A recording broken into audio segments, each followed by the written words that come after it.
Friend, আজি এখন নতুন ভিডিও লৈ আহিছো। এইটো ভিডিঅ'ত আলোচনা কৰিম বেটাৰী চালিত ৰিক্সা অৰ্থাৎ ই ৰিক্সাৰ বাবে আপুনি কেনেকৈ আবেদন কৰিব অনলাইনত, আৰু ইয়াৰ বাবে আপোনাৰ যোগ্যতা কি কি লাগিব, কি কি অৰ্হতা লাগিব, আৰু ইয়াৰ শেষ তাৰিখটো কি, ইয়াৰ এপ্লাইৰ লাষ্ট ডেট কেতিয়া, ইয়াৰ বাবে ফৰ্মটো আপোনালোকে ক'ত পাব, কেনেকৈ এপ্লাই কৰিব, ইয়াৰ সম্পূৰ্ণ প্ৰচেছ আলোচনা কৰিম এইটো ভিডিঅ'ত। গতিকে আপোনালোকে ভিডিঅ'টো অলপ স্কিপ নকৰিব, আৰু যদি আপুনি আমাৰ ভিডিঅ'ত নতুনকৈ আহিছে আমাৰ চেনেলটো ছাবস্ক্ৰাইব কৰি ৰাখিব। আছাম মাইনৰিটিজ ডেভেলপমেণ্ট বৰ্ডৰ তৰফৰ পৰা এখন জাননী জাৰি কৰা হৈছে।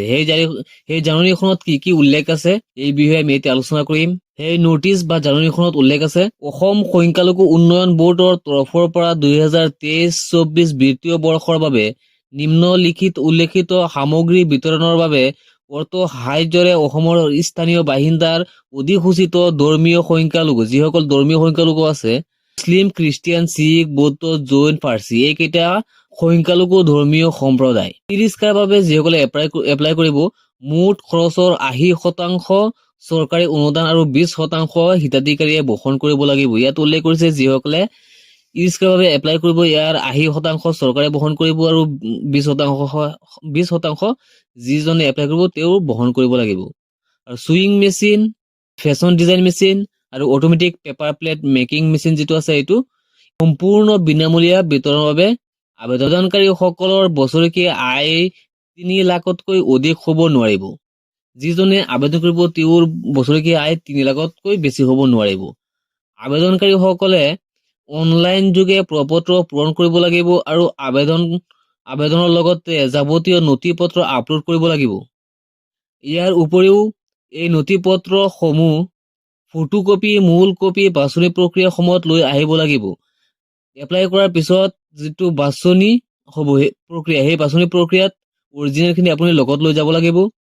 বাছনিকৃত আবেদনকাৰীসকলক অসম সংখ্যালঘু উন্নয়ন বৰ্ডৰ তৰফৰ পৰা জনোৱা হ'ব। ইচ্ছুক আবেদনকাৰীসকলে সহায়ক গোটসমূহক অহা ইংৰাজী 17 তাৰিখ 1 মাহ 2024 তাৰিখৰ ভিতৰত এইটো ৱেবছাইট আপোনালোকে আছাম মাইনৰিটিজ ডেভেলপমেণ্ট বৰ্ডৰ ৱেবছাইটত অনলাইন যোগে দাখিল কৰিব লাগিব।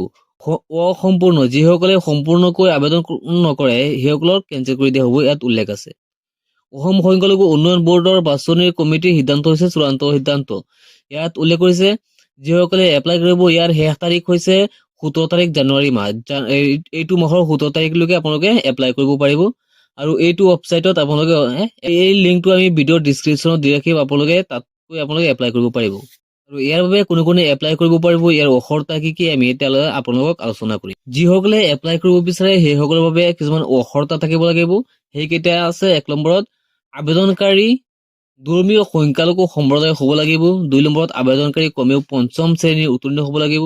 3 নম্বৰত আবেদনকাৰীৰ বয়স 18 পৰা 50 বছৰৰ ভিতৰত হ'ব লাগিব। যিজন এপ্লাই কৰিব তেওঁৰ 18 বছৰৰ পৰা 50 বছৰ হ'ব লাগিব। 4 নম্বৰতে আছে আবেদনকাৰীৰ গড় ঠিকনা প্ৰমাণ পত্ৰ গাঁও পঞ্চায়ত, পৌৰ নিগম বা টাউন কমিটিৰ কৰ্তৃপক্ষৰ পৰা ল'ব লাগিব। 5 নম্বৰত আছে আবেদনকাৰীৰ ভোটাৰ কাৰ্ড ও পৰিচয় প্ৰমাণ পত্ৰ দিব লাগিব। 6 নম্বৰত ইয়াত উল্লেখ কৰা আছে বছৰেকীয়া আয়ৰ প্ৰমাণ পত্ৰ সংশ্লিষ্ট কৰ্তৃপক্ষৰ পৰা সংগ্ৰহ কৰিব লাগিব। এতিয়া আপোনালোকে অৰ্হতা কেতিয়া গম পালে, কোনটো ৱেবছাইটত আপোনালোকে এপ্লাই কৰিব এইটো গম পালে, আৰু ইয়াৰ লাষ্ট ডেটটো আপোনালোকে গম পালে, কোনে এপ্লাই কৰিব পাৰিব ইয়াৰ সম্পূৰ্ণ আপোনালোকে গম পালে। এতিয়া আপুনি এই ফৰ্মটো ক'ত পাব আৰু কেনেকৈ এপ্লাই কৰিব, নেক্সট ভিডিঅ'ত আমি আপোনালোকক দেখুৱাম এপ্লাই কৰা সম্পূৰ্ণ প্ৰচেছটো।